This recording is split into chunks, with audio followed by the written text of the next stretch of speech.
fishing, it's in my soul. Welcome to the Salt Strong Podcast, disrupting fishing entertainment as you know it. Prepare to laugh. Prepare to get to know fishing legends in a whole new and unfiltered way. And on occasion, you might even learn a thing or two about fishing. Here's your host, Joe Simons. Like diamonds. Are your eyes sabotaging your happiness and success? Hey everybody, Joe Simons, like diamonds, back here, Salt Strong Unchurched. I had the wildest thing happen to me this morning. I was on the treadmill. For a lot of us, when the COVID hit, gyms shut down and things got a little bit crazy. And one of the first things that my wife and I did was we invested in one of those Nordic track treadmills. And if you guys have seen these or used them, they're pretty neat. It's not just an old school treadmill that, has different speeds. This thing, if just visualize like a full screen, like, a 24-inch screen, it's a massive screen right there in front of your face. And you get to pick amongst hundreds and maybe even thousands now of different routes, different places that you get to go visit. And there's a real trainer who's got a camera person following them. They're turning around and talking to you, and you really feel like you're there. I mean, it's spooky. And I'm going to share with you a story and kind of solidifies how spooky it is, but it's really neat. And so, you can go anywhere from Chile to Argentina and up in the mountains of the Alps. I mean, they do all kinds of crazy stuff, and some of them are hiking, some of them are running. And once again, you're right there with this, with basically a coach who's kind of, talking about the area. And so you're actually getting to learn and even some things on Bora Bora and, Hawaii. I mean, they have every type of trail and trainer you can imagine. And once again, it's very real because you're literally moving on a treadmill and you're watching this person. I mean, they're having to jump over stumps and rocks and as they go up and down trails, you're seeing this and you're feeling it. And here's what got real spooky. So I'm running at about a 6.5 miles per hour rate. For some of you, you're going to say, man, that's really, really slow. If some might be really fast. But I was just kind of going at a kind of a cruise just to, get going. And this was a female instructor for the morning here today, because I just kind of go through the different little cycles. And she was somewhere in Bolivia. So somewhere in Bolivia and going through these trails. So she's doing a light jog up and down these trails. So I have the treadmill set on 6.5 miles an hour and 0 incline. I just wasn't in the mood this morning to be doing a bunch of inclines. Normally it will adjust with you, but you can override it and just keep it at a 0. And so all of a sudden, once again, I'm at a steady pace this entire time, going for, let's just say 3-4 minutes. And all of a sudden the camera, because she's literally going up a mountain, like she's having to really exert a lot of force to get up this mountain. Even though I'm at the same rate, my eyes are watching this and my body, it literally changed. Meaning my body thought I was running up the hill, even though nothing had changed. And I started feeling myself breathing deeper and I was almost trying harder. My body was kicking into overgear because my eyes were watching this thing on the screen. And I kind of shook my head and snapped myself out of it. And I was like, whoa, that was crazy. Because I truly felt it. It was odd.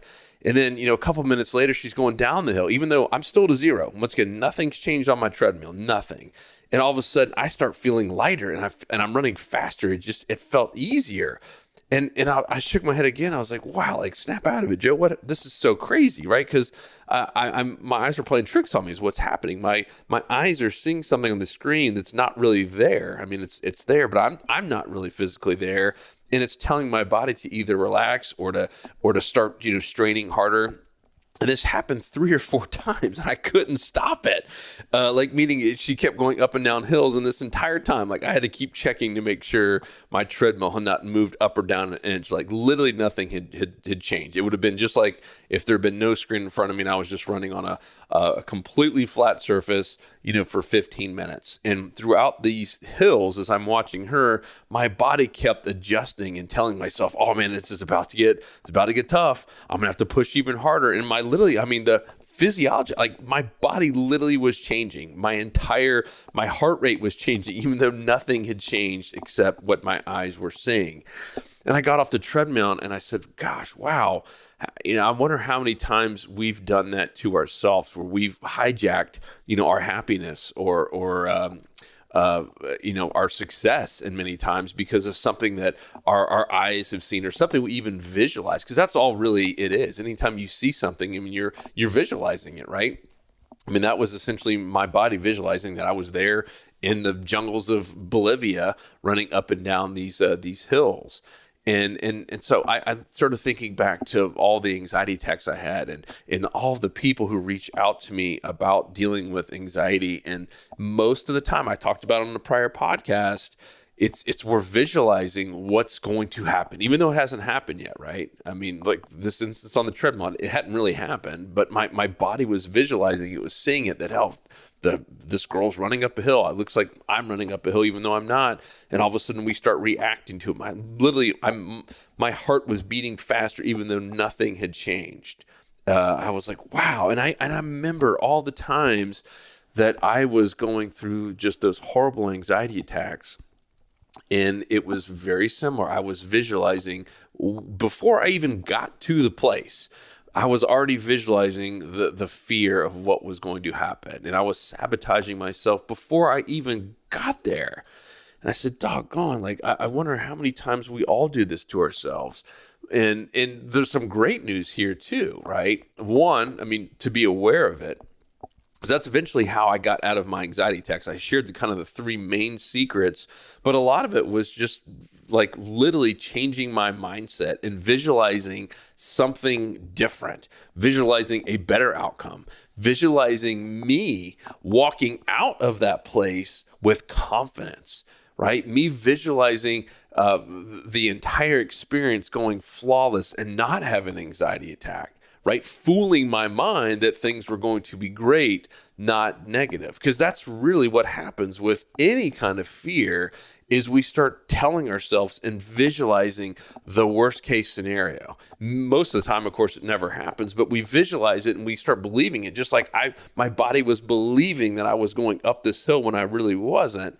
And it sabotages so much of our happiness and our joy in life. And for all those of you who are dealing with any type of fear, regardless of anxiety attacks or not, usually anxiety and fear kind of go together there, but anything that you're dealing with, just know that a big part of it is because you are visualizing it. Your eyes are playing tricks on you, whether you're literally seeing something or you're visualizing it. And, here's an interesting thought here. No person has ever created anything marvelous in this entire world without first seeing it in their head. Think about that, right?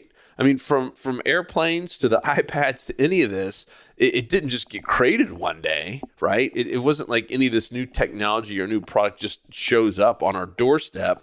No person ever created anything marvelous without first seeing it in their head. Visualization is incredibly powerful. No person has done anything really big. Even they talk to everyone who's won a gold medal in the Olympics. Every single one of them, 100% of them have seen themselves doing it in their head first. 100% of them. It wasn't like they just showed up at the Olympics and said, gosh, I hope this goes well. They're literally visualizing them winning their race or their competition. 100% of them, even the losers, but all the winners had certainly done that. And I'm willing to bet the winners had probably done it more than the losers. They started fooling their body into believing that they were going to win that race or that competition. So knowing that, right, let's start tricking our eyes and our mind to do the opposite, to use it for good.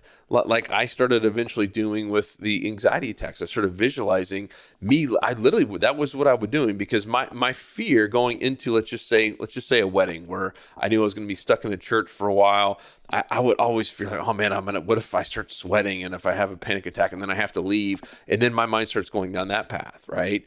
So I started doing the opposite, where I started visualizing myself in an actual pew, even though it might not be the same church. Maybe it was if I'd been there before, but many times you go to a place you've never been, and I visualized myself there, with good posture and just feeling confident. As goofy as it sounds, it started working. And then I visualized myself the feeling of just how great I felt walking out of that place, knowing I had conquered it. And you know what? Not every time it worked. Just like not every time that someone visualized themselves winning the Olympics, they don't always get the gold medal. But more often than not, you start teaching your body and training your body and fooling your mind, if you will, that good things are going to happen. And they normally do over time. This is a big part about faith. And this is why this ties in to this Unchurched podcast. This is faith, right? It's being comfortable not seeing every last thing and knowing exactly how it's going to happen. I mean, think about all the stories in the Bible, right? You've probably heard of Noah's Ark before. Can you imagine the faith it took when all of your friends and neighbors and literally the whole town is laughing at you that you're spending time building an ark and collecting animals and stuff? I mean, that takes immense faith, right? I mean, he had a vision, right? God had given him a vision of a flood that was going to happen. He didn't know how bad it was going to be. He didn't know if it was going to be 10 feet high or 3 feet or not at all. He knew there was some type of flood and he was building for it. I mean, almost every story in the Bible has faith. That was like the one common denominator, is there's always faith. And that means there's always a vision, right, of what is going to happen, that God give them some type of vision. They were able to see it with their eyes, right, regardless if it was physically there in the real world or something they had in a dream. There was some vision, meaning there was visualization. They were able to see it in their head first, just like every single invention that's ever happened. And then they prayed on it. They literally thought about it, I'm guessing, every single day, and then ultimately had to have faith in God that he was going to take care of them, and that, you know what, we are comfortable not knowing every last thing. And I had this, recently with the fishing theme park. I've talked about it a bunch in the past. There's phases where I get super excited, and I can see this thing in my head. I can literally visualize the families and the people having fun, and I can visualize different pieces of this park. And yet I get worried some days. I'm like, man, how am I going to do this? Like, right now we certainly don't have the money and the funds to go, buy a massive piece of property. And that's just step number one. Then you got to build all this stuff and get contractors and developers. Like, it is massive. And then I said, you know what? God's put this vision in my head.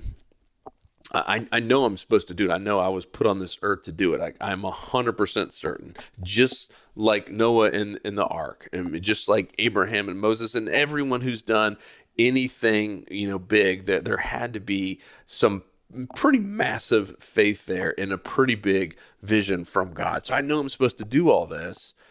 And yet I started, getting honestly just kind of down on myself and worried, right, about not knowing, oh, well, how am I going to get this funds? Where's this property going to come from? Who's going to step up and help? How am I going to get financing for it? And then I said, you know what? I just need to be comfortable not knowing every last detail. I know God's put the vision in my head, so I needed to keep dreaming about it and praying on it and ultimately having faith. So this is really a two-step process, right? It's visualization, whether you're literally seeing it like I was on a treadmill where I'm seeing this, or this is in a dream, or me just dreaming in the middle of the day, and then having faith. And then finally being comfortable not knowing every last detail. I mean, I think that's why we get ourselves so caught up in fear and anxiety, is we want to know every last detail, right? I know I did. I wanted to know exactly what that church looked like, or exactly what was going to happen, and every exit possible. And at some point, you got to just step back and say, you know what? God, I trust you. I'm going to have faith here. And I'm going to be comfortable not knowing every last thing. So what is it for you? There's something in your mind right now. Everyone's dealing with something. Regardless if it's, not able to have kids, or, trying to find a new job, or you're concerned about vaccines, or whatever it might be, or you got problems with your kids or a spouse. What is it that you need to take a step back and visualize, a great outcome, right? May or may not happen, but start dreaming about it and then praying on it, and then having faith, and then being comfortable not knowing every last detail. Being comfortable not knowing every single thing is going to fall into place. God does not make mistakes. I've shared that multiple times, and it's so true. It's true in everything. And many times we don't see it until later, but God does not make mistakes. So if he doesn't make mistakes, then we should be comfortable not knowing every last thing, right? If we can visualize it and have faith, and then be comfortable not knowing every last thing, then we should be fine. I know, easier said than done. I found myself going the opposite way many, many times, especially when I was a little bit younger, and especially when I was dealing with the ongoing anxiety attacks. It was tough to break out of that. But I also know it's possible because I did it, even after creating probably some of the worst anxiety habits ever. Over a 14-year period of time. That's a long time to reverse a lot of that stuff. But the beauty of it is you can do it, and you will do it. It won't happen overnight. That's the bad news. Maybe for some of you, you'll be lucky and it will. But for most of us, it doesn't. It's just like anything. You don't lose 30 pounds overnight. It takes a few reps. It takes you going to the gym quite a few times to get all of that weight off for good. So that is all I wanted to share with you today. It hit me so hard as I was running on this treadmill. Wow, our eyes fool us so many times, but at the same point, we have the power. Our minds are so powerful, so we have the power to flip that on its head and turn it into a positive, where we visualize something amazing, right? Just like all the people who've created and invented things, they dream about it. They can literally see it before it's ever actually made. And even Walt Disney, you guys have all heard that quote when Walt actually died before, Disney there in Florida was done, before Epcot was done. And one of the reporters went up to Roy Disney, Walt's brother, and says, it's a shame Walt didn't get to see this. And Roy stopped him. He's like, what do you mean? He's like, he's seen every bit of this in his head way before it was done. Walt had visualized and drawn out and sketched the entire Epcot before even a first brick was laid, before the foundation was even touched. That's what I'm talking about, visualization and faith and being comfortable not knowing every last detail.